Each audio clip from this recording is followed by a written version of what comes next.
до 8 класса я прожил в селе по месту жительства. После 8 класса я уехал учиться в город Николаев, кораблестроительное училище. Закончил его. Там у меня получилась небольшая драка. То есть был осужден условно 1,5 года. То есть из-за этого в армию пошел немножко позже, на 2 года.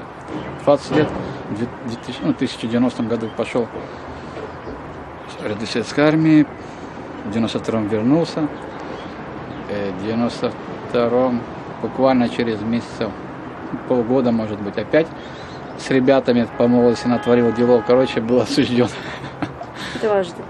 Это уже второй, да, раз. И там, это уже я уже отбывал срок немножко, в общем, 2,5 года. Был в местах заключения, потом освободился, и 93-й год, нет, в 93-м я закрыл, в 96-м.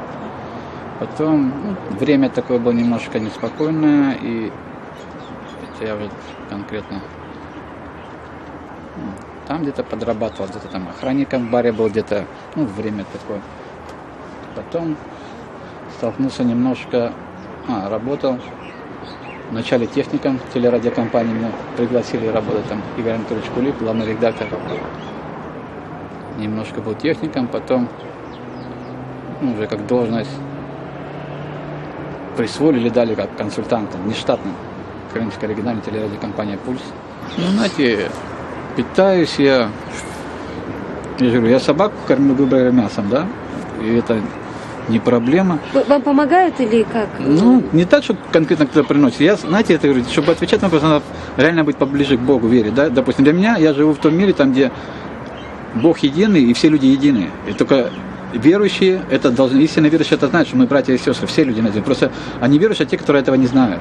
И просто, допустим, те верующие, которые мы не знаем по именам, чего угодно, и, допустим, я вот могу ночью пойти по городу, да, и пакет где-то на дереве лежит под деревом, я просто духом чувствую, да, я этот пакет возьму, а там может быть плов, все самое такое хорошее, да, люди поставят, я это покушаю, а потом, знаете, вот есть такие вещи, я коснулся того, что не просто какие-то новости там или человеческое, это все, это все, что сейчас в мире, это все равно, что уровень, скажем так, 6-летнего ребенка.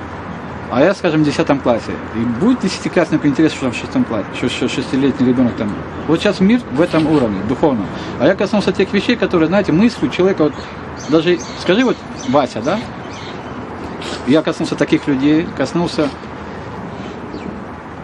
которые, вот, я имею в виду, власть такую силу имеет, что этот человек там через минуту умрет. То есть такую власть человек имеет, да? То есть коснулся таких вещей, вот, допустим, вот сейчас такая погода, я скажу, Отец Небесный, пожалуйста, на полчасика дай мне солнышко. Хоп, тучи разбегутся, и солнышко будет. Я вот этих вещей коснулся.